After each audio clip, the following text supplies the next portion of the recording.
MSCI Morgan Stanley capital international వీళ్ళు ఏం చేస్తారంటే ఇట్స్ ఎ రీసెర్చ్ ఫార్మ్. అంటే గ్లోబల్గా మార్కెట్స్ ఎలా ఉన్నాయి, వాటి రీసెర్చ్ రిపోర్ట్స్ ఏంటి, అనాలిసిస్ ఏంటి, ఇవన్నీ ఇస్తారు. అంటే ఇండియాలో ఇప్పుడు ఏంటంటే 2.5 బిలియన్ ఎఫ్ఐఎస్ ఇన్ఫ్లోస్ వస్తాయని ఒక ఇది. ఎందుకంటే ఎంఎస్సిఐలో చేంజెస్ చేశారు. ఇట్లా ఆ ఇండిసెస్లో 146 స్టాక్స్ అంటే మే థర్టీ ఫస్ట్ నుంచి 146 స్టాక్స్ అన్నట్టు.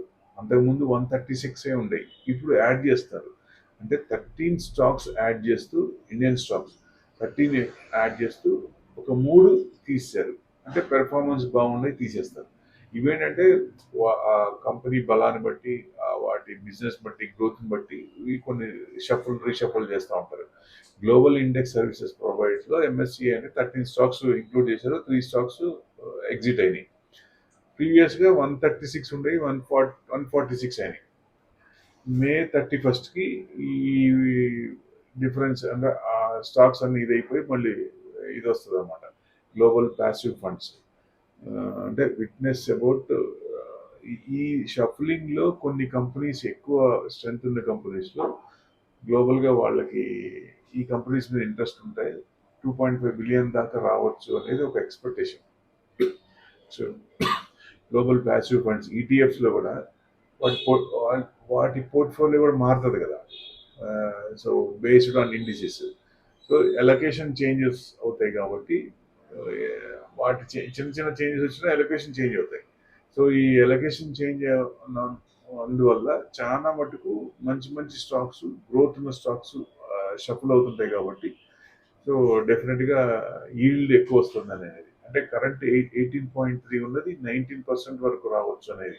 అంటే ఏమేమి 13 stocks: PB Infotech, Sundaram finance, NHPC, phoenix mills, indus towers, and next వచ్చేసి జిందాల్ స్టీల్స్, సోలార్ ఇండస్ట్రీస్, తర్వాత torrent power, JSW energy, Canara bank, Thermax, బాస్. తీసేసినవి ఏంటి? ఐజిఎల్, 197 కమ్యూనికేషన్స్, ఇంకోటి బెర్జర్ పెయింట్స్ అనుకుంటా. సో ఇవన్నీ దాంట్లో నుంచి తీశారు. అంటే ఈ 3 కంపెనీలు అంత మంచి కంపెనీలు అని కాదు, వాళ్ళ స్టాండర్డ్కి అంటే గ్లోబల్గా ఉండే స్టాండర్డ్కి కొన్ని ఇది అవుతున్నాయి. ఆ ఇండెక్స్లో ఎంఎస్సిఐ దాంట్లో డిలీట్ చేస్తారు, మళ్ళీ బాగుంటే మళ్ళీ రీషఫుల్ చేస్తారు. ఇట్లా ఎప్పుడు జరుగుతూ ఉంటాయి. సో యాక్టివ్గా ఉన్నాయి, పైకి వస్తుంటాయి. ఆ పైన వచ్చిన ఇన్వెస్ట్మెంట్స్ ఎక్కువ అట్రాక్ట్ అవుతాయి కాబట్టి ఇలా రీషఫుల్ చేస్తారు. So it's very good sign. So దీనివల్ల ఈ షఫుల్ వల్ల $2.5 బిలియన్ ఇండియాలోకి వస్తాయి అనేది ఒక ఎక్స్పెక్టేషన్.